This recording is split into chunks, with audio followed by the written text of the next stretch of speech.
కళ్యాణి, ఎలా ఉన్నారు? మీకు విషయం తెలుసా? డబ్బు నిర్వహణపై మీరు ఆ రోజు నాకు ఇచ్చిన సలహాలన్నీ నేను నా భర్తతో పంచుకున్నాను. అతను చాలా సంతోషంగా ఉన్నారు మరియు మరింత తెలుసుకోవాలనుకుంటున్నారు. ఖచ్చితంగా భీమ్లా, నేను మీకు ఆర్థిక ప్రణాళికను వివరిస్తాను. కానీ అంతకుముందు ఈరోజు నేను మీకు పొదుపు గురించి చెప్తాను. మీ ఉదయం పనులను పూర్తి చేసుకుని మా ఇంటికి రావచ్చు కదా.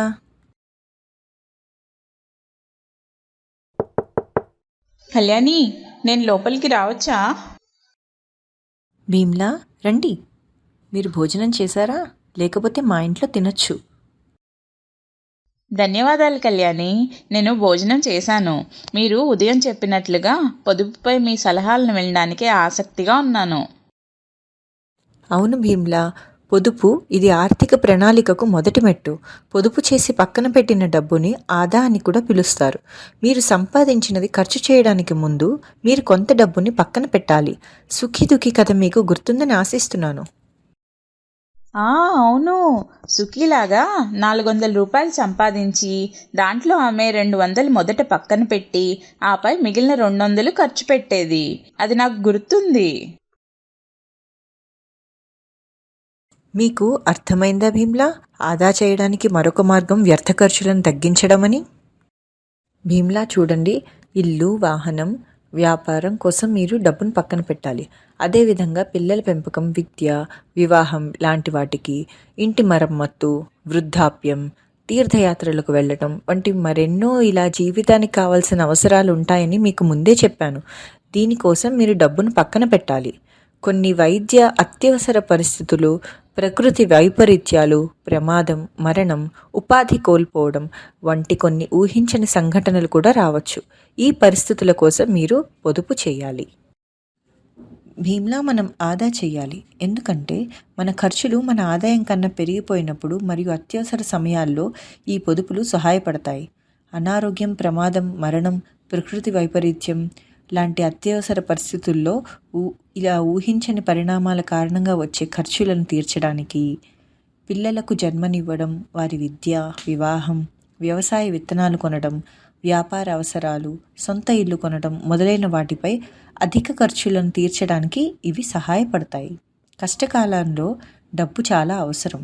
అనగా మనం సంపాదించలేనప్పుడు మరియు ముఖ్యంగా మన వృద్ధాప్యంలో డబ్బు చాలా అవసరం.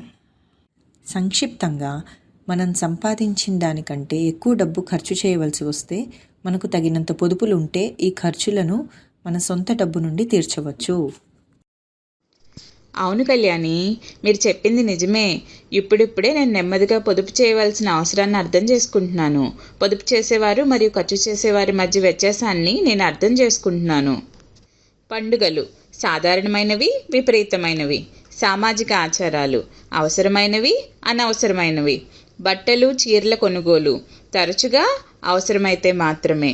ఆహారం అవసరం, కానీ అవసరం కంటే ఎక్కువ వంట చేయడం వృధా అవుతుంది.